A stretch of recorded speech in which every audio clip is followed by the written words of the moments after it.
used to do like this at church. I would sit with my family in the balcony in the back, and the preacher one day called up and said, "I appreciate all of you in the balcony exercising your marginalia." So, all of you exercising your marginalia today, I appreciate it. As I was, if you missed the discussion, I was telling Philip, this picture has absolutely nothing to do with the exhibit. I just think it's a funky picture. It's Charles II receiving the first pineapple successfully fruited in England, a subject worthy of an official portrait. Although the royal gardener, looks a little perplexed there at his face, like perhaps he had dyspepsia or something. But that's what this is. Botany was a different thing then, and that's what I wanted to talk a little bit about today in this exhibit. The formal name for this exhibit is I guess we're starting. Okay. The formal name for this talk today is Know Them by Their Name: Moravians Catalog the American Botanical Landscape, 1785 to 1835. And it struck me after I titled this and gave a talk about it to a group of folks visiting us in July, that was a very academic title. You know, historians give a jazzy few words, semicolon, and then the actual title. So what I did is I shortened and jazzed up the name for this, and unfortunately for you, kept the academic paper, which I've discovered that's what I've created in this process of this, because this topic is so very rich. And I wanted to give you a kind of an episodic, my adventure of the summer, thanks to our friends at the Garden Club Council of Forsyth County in Winston-Salem and Old Salem Garden Club. So we go from, this was the reason that I had this call, Know Them by Name. There's a biblical reference about the Lord determines the number of the stars and calls them each by name. And of course, that's what this is about, a group of botanists, botany-loving folks who were interested in cataloging by their name. And so the talk actually becomes The Botanizers of Salem, 1785 to 1835. A little pithier, no semicolon, checkpoint. Now, the last presentation that I gave in this winter that the Garden Club folks helped with was a thing of aesthetic sparsity, in that it was just a very small sample of very nice illustrations from our archives, which I then had to expand into some way thematically. And here I have the exact opposite problem. I have almost no really decent illustrations because all the stuff in our archive is written in German and Latin. The botanical correspondence for the most seriously considered botanist of this area was shipped at his death to Philadelphia. So I would like to thank the folks at the Academy of Natural Sciences in Philadelphia, the Special Collections at Chapel Hill, Moravian Historical Society, Moravian Archives Bethlehem, and Old Salem Museum and Gardens and Salem Academy for their help in making this a somewhat more visual exercise for you today. So let's just walk through what I mean. What's this about? The Botanizers of Salem. At the turn of the 19th century, a half dozen Moravian church members connected to the small German-speaking community of Salem, North Carolina, 5 men, 1 woman, none formally trained as botanists, used their school-giving appreciation of the landscape and knowledge of the new Linnaean classification system to become avid part-time botanizers. That is, hunters of plants in the wild, who collected samples and preserved specimens in herbaria, which are reference collections of dried plants. Some made flora, or lists describing plants found in a region. Some grew gardens with native seeds discovered and shared among far-flung plant-loving friends. All 6 of these Moravians would have their work become part of the first national plant reference collection in America. 2 of these would have papers published in scientific journals, and 1 would for a half-century remain America's best-known expert on fungi, and their plant passion legacy endures here today still. That's the whole exhibit. This is the first one. This is my paper on an exhibit panel. So this is one of the few times you may have to have a guide to an exhibit. So let's get into what actually is on here when you go to browse. The whole, this starts off, this craze of botany. I showed at the beginning a picture of the king being presented a pineapple, but there were so many discoveries from exotic places that European exploration and colonization were bringing back that folks were describing in all the different languages of Europe with as many different adjectives as possible and no standardization. So what happens when Linnaeus standardizes binomial nomenclature, genus and species, and uses that to describe the animal kingdom, the plant kingdom, and unfortunately for him, the mineral kingdom as well, there there is an opportunity to somehow expand knowledge by sharing with short descriptions what people have found and where. And there's a whole bunch of things that happen as a result of that. Let's see, have I missed I think I've missed a slide. Let's see, I'll go here. There's a power in that naming, because what happens is that there's a whole set of European reasons for wanting to learn how to name something. Part of it is about patronage and being able to assemble and show your power by assembling as big a collection of items as you've got.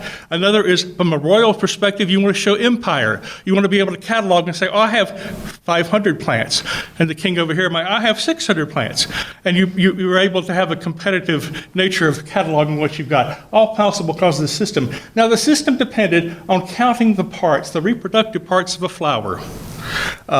Very simple, artificial. I could have a system in this room and count everybody and sort them by hair color or by eye color or by whatever. And it's a random thing. You pick something and go with it. So we picked the sexual system and the flowers. Now, this idea of a patronage thing is very interesting. We have in our records here one of the first edition copies, one of 125, of John Bartram's travels through North Carolina, South Carolina, and Georgia, and Florida. And one of the things about this is we have it actually in a quote here that Paula Locklear dug out by comparing the records of the Moravians with Bartram's diaries. So when in our records it says a botanist from Philadelphia stopped on his journey and inspected his medical garden, we know from checking Bartram's diary that he was actually talking about coming through Bethabara on October 2nd of 1762. He was sponsored by a fellow named Philip Collinson, who was a wealthy man, well connected to both commerce and science in England. And Collinson was a patron not just of Bartram. He funded Mark Catesby's first botanical research in North Carolina and the southeast, of which we have a map here in the archives. He also was a sponsor of the junior Bartram, William Bartram's work on this travels book. And curiously, he was correspondent, this is Collinson here, he was a correspondent with this fellow, Arthur Dobbs, who was provincial governor of North Carolina at the time. And Dobbs was the first person to identify this plant on the left, which of course you all know, Venus flytrap. Dobbs lived on a plantation near Wilmington, and even though the only place in the world that the Venus flytrap grows is in Dobbs's front door. He wrote a note to Collinson, and from there the world found out about the Venus flytrap. Okay. The other thing that happens with the increase in interest in plant collection is that this royal aspect to it. The Chelsea Physic Garden was started in 1673, and in 1713 it got assistance from a very wealthy physician named Hans Sloane to greatly increase its collection by purchasing all sorts of medicinal plants that were being collected around the world. So that became pretty soon the most fabulous botanical garden in Europe. Not wanting to be outdone, the King of France sent a fellow named André Michaud to start collecting for his collection in the 1780s. Or not 1780s, yeah, 1780s. 1785, he's here in Carolina. And of course, what happens in 1789 is that Michaud's funding source gets decapitated. And he's forced to stay here in America, a time which he uses by becoming an independent plant collector for various patrons in America, and leads to the first publication of a book called Flora Borealis Americana, which is a description of North American plants. This was one of the ones he found, the big leaf magnolia, which is he found from a sample near Gaston County in North Carolina. And yes, that is my former or future daughter-in-law, we hope, sniffing one of these things here. The other thing that's interesting about people who might have an interest in plant collecting is that it's not just the wealthy, it's not just the royalty. There are those who use plants and the collection of plants to show the worldwide influence of their ideas or their reach, and one of those was the Moravians. Count Zinzendorf was an avid collector, specifically of conch shells. That's probably has something to do with why we had the night watchman blowing conch shells here in Salem. He was a collector of it. He was a friend of Hans Sloane and helped Sloane organize his collections. And he realized because the wealthy were interested in collecting curious plants, curious animals, he wanted to start a natural history cabinet in Barbie, which is where the Moravian ministers were trained. And in 1758, they started one of those. And they were so intent, they realized that they needed to give their missionaries instructions on how to send back stuff. So they hired somebody who was a curator of the collection, and a guy named Johann Jakob Bossart, whose silhouette we have here. And he wrote this book, basically short advice for how to collect natural material. And he specifically in the section on plants talks about make sure you preserve the floral part so we can identify what it is later. This is the Moravians telling their missionaries, while you're there, learn natural history. And there's a series of books you see coming out here. There's one about the history of Greenland that the Moravian Church here in Salem donated to the Chapel Hills Library back in 1804, which in the course of describing the Moravian missions, they spent a fair amount of time talking about the natural history, the unusual plants and animals listed by Linnaean names that could be found in the area where they were researching. So it wasn't just a read about mission work, you learned about natural history. It was a twofer. All of this collecting up to this point is financed pretty much by European patronage until the the Revolutionary War cuts off that source of funding. So in 1791, Lutheran pastor and self-taught botanist Henry Ernst Muhlenberg, a member of one of the most influential German immigrant families of his day, his father organized the first Lutheran Synod in America, issued a public call before the American Philosophical Society in Philadelphia for others from across the country to submit to the society their own personal list of plant sightings and create a national reference flora, a big list by Americans for Americans. How did he do that? Well, he was self-taught. Like I say, because he was from a politically connected family, it was perhaps easier to get an answer back from a famous European expert on botany. Oh, you're a Muhlenberg, let me answer the letter. But he built up this amazing network of references of folks who were studied and written about botany in America and in Europe. And he was even more an influential networker of people. He is, by the way, the fellow, if you've ever heard of muley grass, it's named after him. He had a particular passion for collecting grasses. I think he had 320 different species by the time of his death. But here's the challenge out, said about joining together in 1891 to do a common flora. By joining hands, he says, when we do something clever for science, mine indeed begin to get old and stiff with the heart beats high and wishes others that would do what was left undone, away with all jealousy.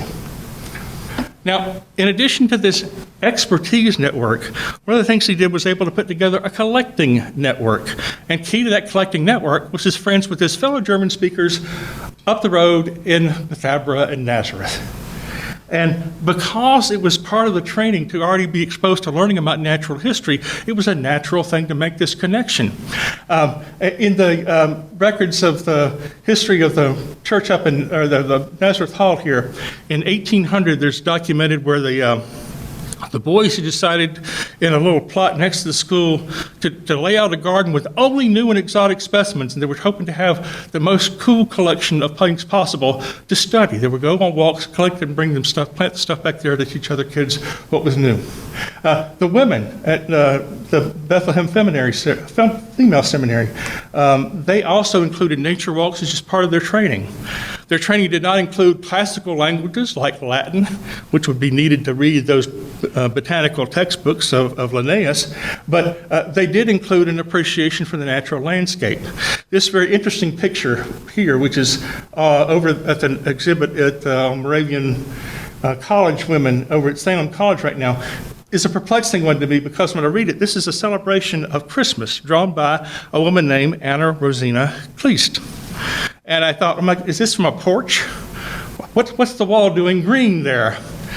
And I was talking to Tom McCullough up at our archives in Bethlehem, and he says, there's actually a diary reference in 1801. This is from a Christmas service, and this is a painted forest backdrop, which is why the focus is this urn over here that says the Word made flesh. But this is a painted forage backdrop by Anna Rosina.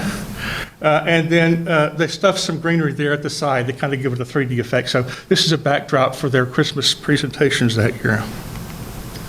Now, yes, this is where it gets to be the academic thing, and you can read it as you wish, because what I wanted to focus on was these 6, and to give you some backstories on it. Because the Moravian pastors and teachers would receive calls to multiple stations during the life of their church service, Muhlenberg's correspondence with Pennsylvania Moravians would eventually extend to North Carolina as those botanizing friends moved here. When Muhlenberg finally published his catalog of 3,000 North American plants in 1813, he cited the help of 28 contributors of specimens or seed, and nearly a fifth of those individuals would have connections to Salem, North Carolina.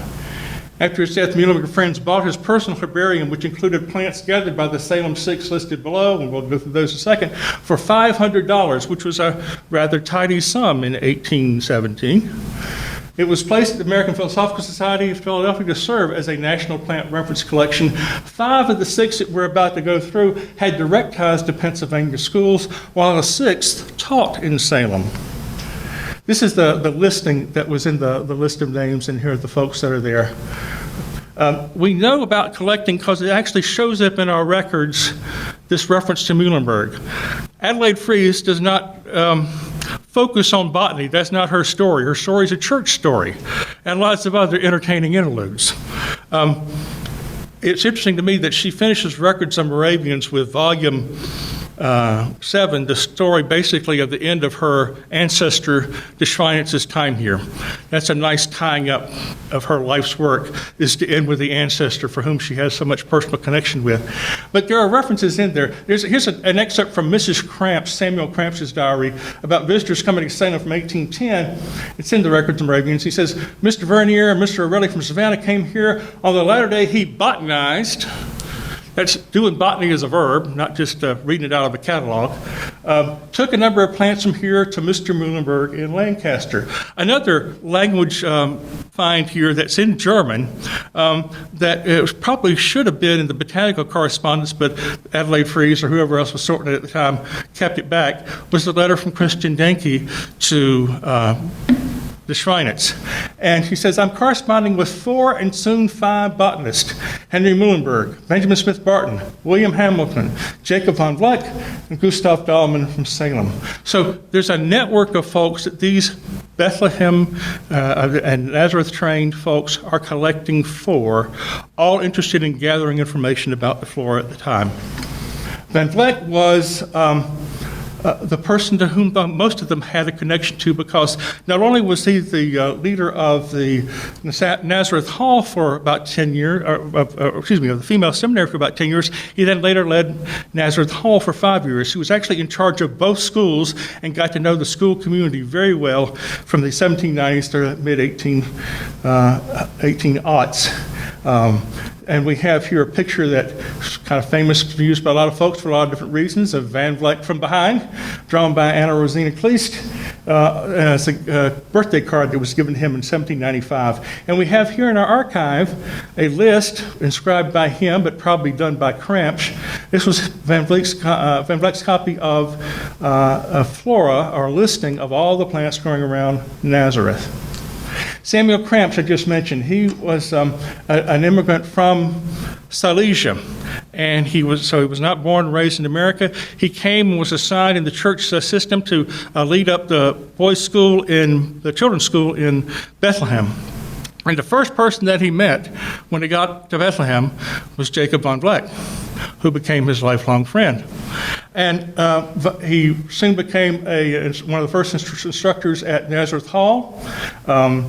He spent a couple of years there before coming down to Salem, first as an interim leader of the Single Brothers Choir, and then to head the Salem Boys School. And of course, later he was appointed principal at Salem Academy, the first principal there. And he served for many years as a pastor at Hope. But all along, those botanical interests he kept front and center.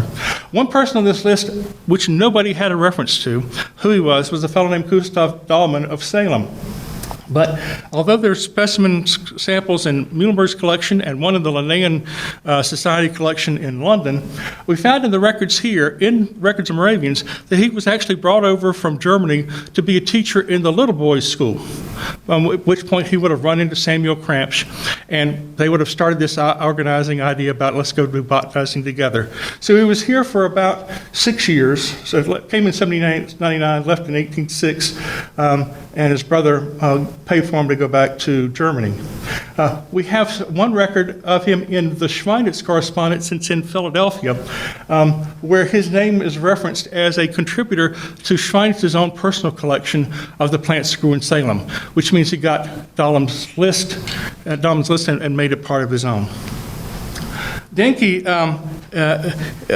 is worthy of a movie. He's one of the adventurers that was on a foreign missionary, missionary to the Native Americans. He worked with Zeisberger and learning the Delaware language in Ohio, was stationed in Fairfield, Canada, which is a little town along the Thames River in Ontario, a town that was burned to the ground in the War of 1812, survived for 2 years leading a group of desperate Chippewa, wandering from place to place until things settled down and they moved back and rebuilt the town across the river to New Fairfield. So just his missionary version of life would be an interesting enough story. But all along he was collecting plants for folks and sending them back to Muhlenberg, to Zeisberger himself, and a host of other folks that he was collecting up in Canada. Anna Rosina Cleese, we've already talked about, is somebody who was there at Bethlehem Female Seminary working with von Vleck. She was probably the most popular teacher there for about 15 or 20, let's see. She served from 1788, and she left in 1803 to work with Bishop Lustio when he went on a trip out to see the missionaries in Ohio. So she was there in Bethlehem for about 15 years. And if you look at the history of the seminary, it's filled with stories about her legendary poem-making, spur-of-the-moment trip-taking, her ability to connect with students. She was a people person by design, and that's something that played well into her choice later on of becoming a missionary to the Cherokee in Georgia. De Schweinitz is the person most famous from our collection, who was a grandson of Zinzendorf, which probably connected him to be able to spend more time collecting than other folks might have.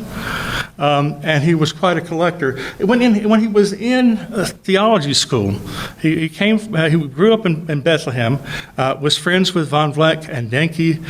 Then he went to study seminary school in Barbie, or Niesky, which is where the school was after originally being in Barbie. And at Niesky, one of his teachers was a fellow named Albertini, who, like Schweinitz, had an interest in botany. And they started going in their free time together because when you've got free time in a theology training program, what light thing do you do but go collect fungi? And that's what they did. We have in our records here detailed diaries of 3 or 4 years during the school time there that Adelaide Fries just occasionally would do references to translate what was happening a given day. And there's a sample of that shows on a consistent basis that he would always be sneaking out to go collect, or he'd be coming back and drawing pictures of what he collected. He'd be writing about it. This was his free time activity, so he's already marked as an unusual fellow. When he finished school in 1804, the next year he published in Latin, as that was the case in the day. You published scientifically in Latin, something called the Fungi of Lusatia, which listed 1,130 species, including 93 newly described, and he immediately became known as a world expert on fungi while being a divinity student in his free time. So, to continue the academic paper, wanted to focus, we go from a kind of a theme about, the first panel is looking at what are the trends in botany that leads people to want to collect plants and a need driving for collectors here in America. The second panel is a look at the 6 folks who were connected very specifically to one scientific project, which immediately takes them from being amateurs to being part of a professional exercise, something with length. these are focuses on the two sources that we have that are printed sources from which a lot of information about botany is there, but you have to go look for it. That's the problem with this exhibit. You have to go look for it.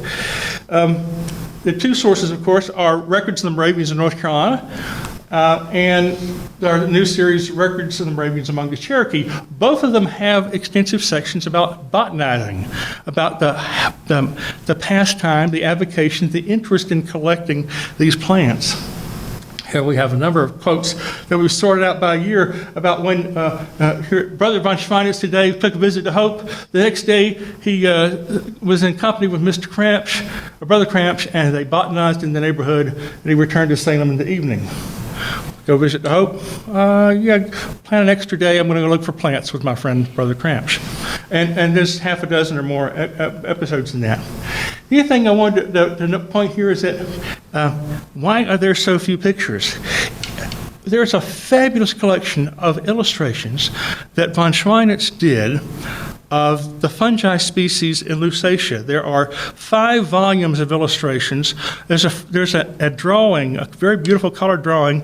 I say beautiful, it's beautiful, it's beauty's in the eye beholder. There's a very, very interesting and beautifully colored images of every species that he identifies. Of course, it'd be very difficult to print those, so I don't know who would use them, but he deposited them as reference copies at different places. Anyway, they're gathered mostly now at the Academy of Natural Sciences in Philadelphia. We had, in North Carolina, there was a copy that was with some of the Schweinitz's descendants that was given by Adelaide Fries to Chapel Hill in the 1940s, and it still stays there today, but all of it you can see online. And so here's an example of one of these. They did not draw a lot of pictures, these plant people at this time, because Linnaeus himself said, if you want to learn the difference between the plants, most of you aren't good enough artists to draw it. You need to be able to describe it, and describe it with precision. And so this wonderful flourishing of botanical illustration, which makes a much better, simpler exhibit, is not the bailiwick of the folks we're talking about today. They were into describing what they had in words. In the process of writing that one book about an area that was frankly unlovable, de Schweinitz becomes the world expert on something called cryptogamia, which is Latin for hidden seeds. I find it interesting that a Moravian would be an expert in hidden seeds, but that's just an inside joke. Cryptograms at that time included fungi, algae, lichens, and mosses, and it was because of his expertise in this area, which nobody else was taking the trouble to catalog, that Muhlenberg sought him out to say, I need you in my second volume of the list. Can you help me on identifying what's in America? One of his most prolific correspondents was John Torrey, who was up in New York State.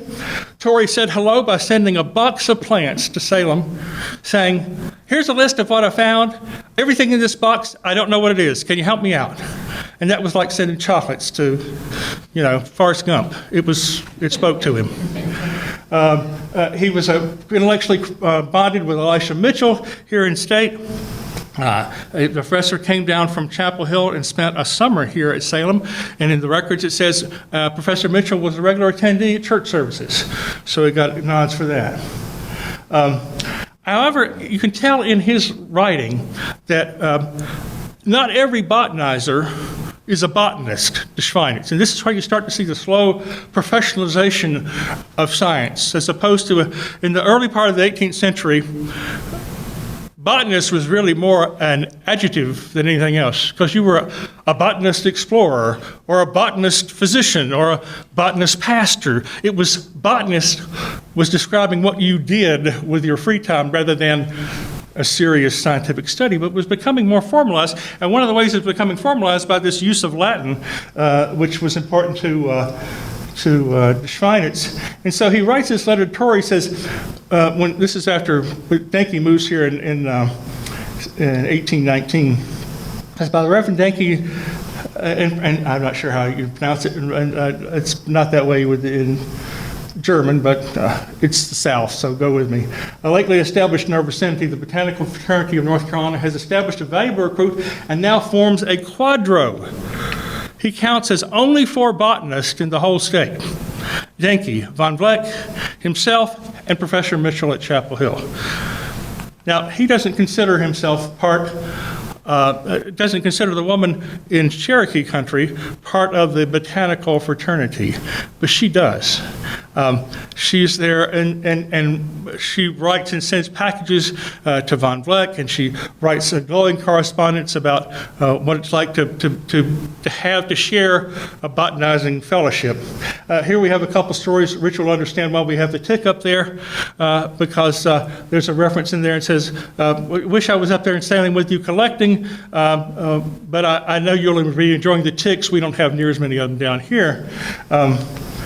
Here's one of the things they did down in Georgia, though, because they were having difficulty communicating with the Cherokee. Their task in Georgia was not to collect plants. Their task given to them by the Cherokee was not to do religion. Their task was to teach their children English. But they needed some way to communicate with the children, and they found one of the easier ways to do that, not being able to do well with the Cherokee language, is they would do things together. They would do tasks together. They would do farm work or domestic chores, or they would go on excursions, as Anna Rosina was fond of doing from her Bethlehem days, and she would take the kids out and they would go exploring along the Conasauga River. Those kind of excursions paid benefits. Here's a story from later on, and it's in the records. It's kind of sweet. This is 10 years down the road from when Tommy was a student with them at the school in Spring Place. Says, "Our dear former pupil Tommy, a botanical reference, arrived here with his wife, very good-natured woman. He is as he was 9 years ago, and when he left us, childlike, loving, quite at home. Likes it when we talked to him about the Savior. For us, the visit was very agreeable. We reminded him how eager he had been in gathering flowers for Brother Van Vleck. He remembered the beautiful butterflies which Brother Henry Van Vleck had sent him. And when we found to our indescribable pleasure that in 9 years without encouragement he had not forgotten his reading and writing, we told him to write the enclosed to his true friend and sympathizer, Brother Van Vleck." And you see there at the bottom, "I send my best love to the Reverend Van Vleck." Botanizing for Anna Rosina was not about collecting plants for plants' sake, but was collecting plants to learn about people. And that's how she used them to make a connection. As the good teacher, Brother Van Vleck used to say, botanical friendship is quite a unique sort, as complete strangers find trust in the twinkling of eye. From that finally love and respect flow, so it is and remains true.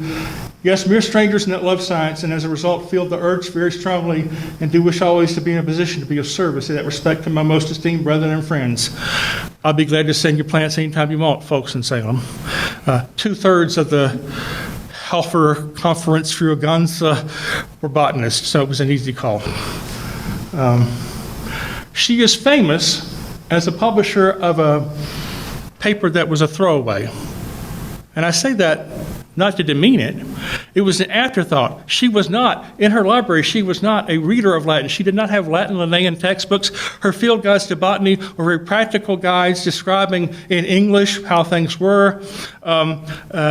She was asked, though, by Elias Cornelius, who was a minister trying to gather folks to come to a new school, the Foreign Mission School up in Connecticut, where the idea being that they were having such trouble converting Cherokee as English and German speakers in Cherokee country. They hoped that if they could train up native folks to learn about Christianity, then you'd have native missionaries going back to talk to native people. And so she had 5 of her students, including one, Buck Wadey, who ended up becoming Elias Boudinot, and the editor of the Cherokee Phoenix, went up there. But as a throwaway, he says, "I love your garden.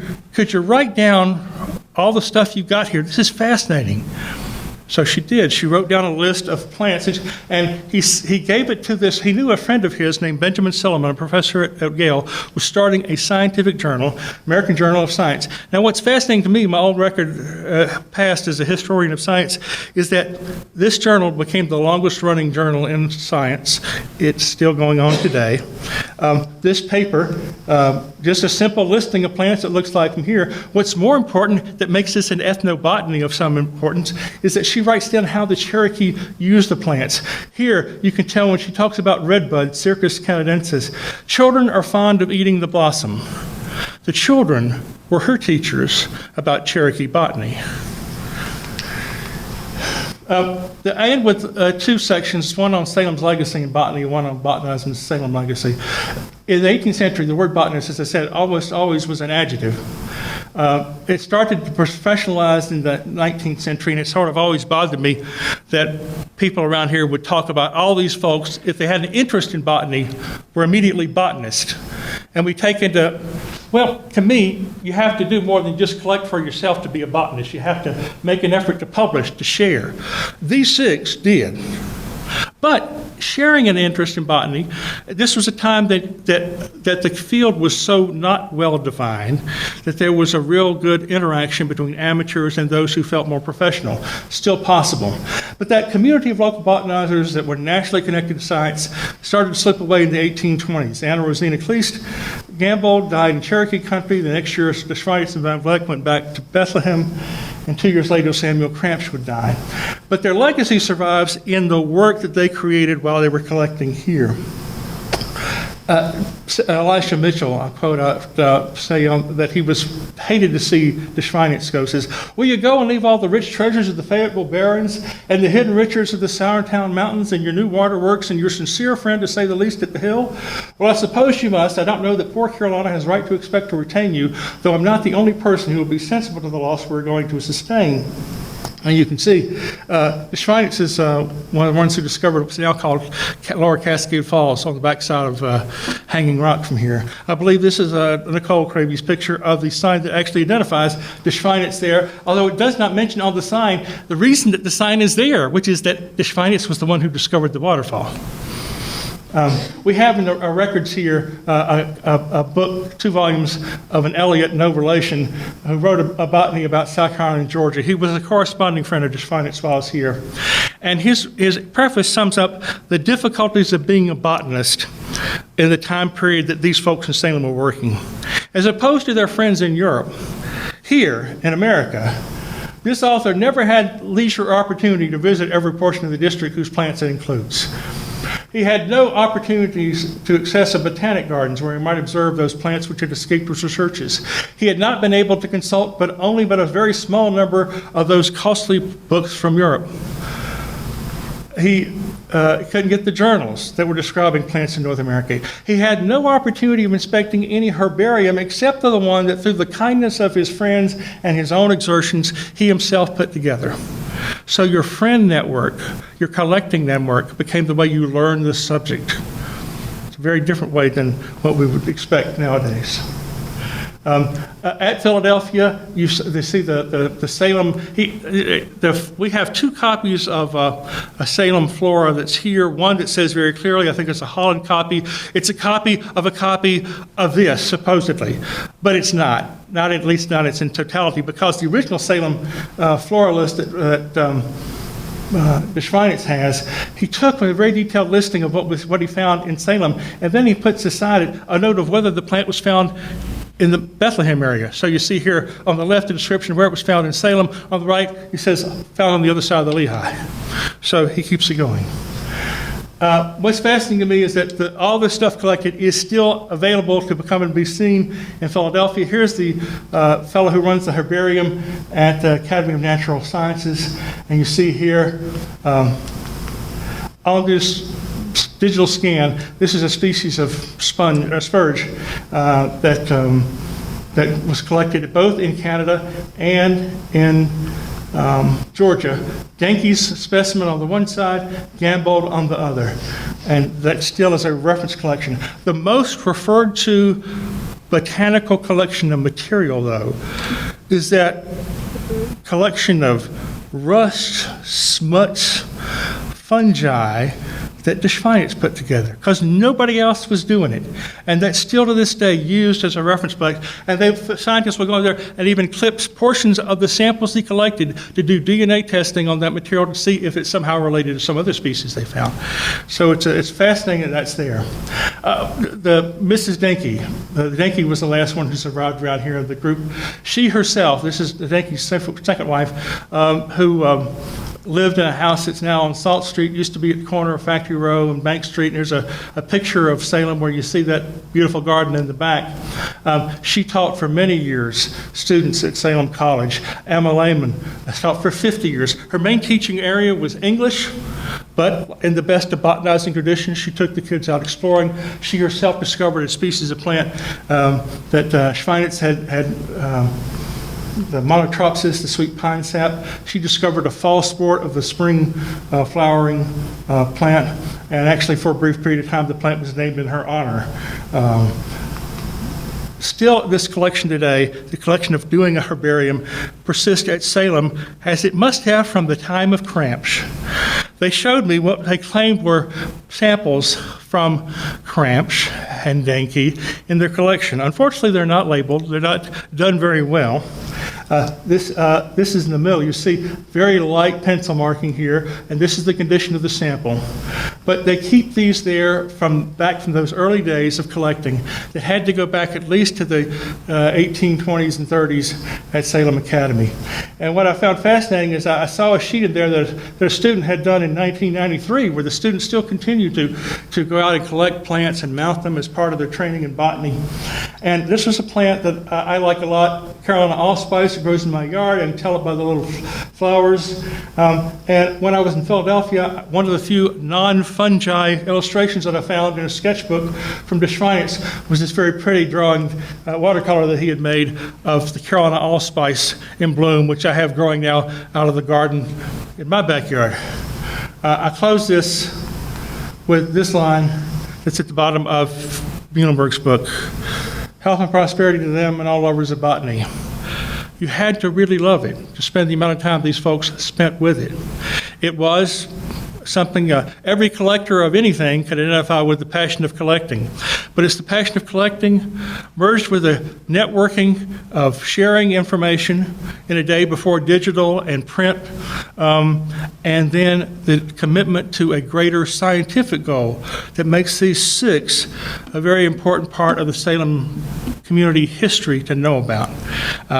So I apologize that this is an exhibit that's become a paper, but there should be a paper about these written somewhere, because it's a very rich story that is not easily tweetable, and it's not easily visual, but it's a story that occupied a lot of mind power, a lot of energy among the leadership of the Salem community for many years.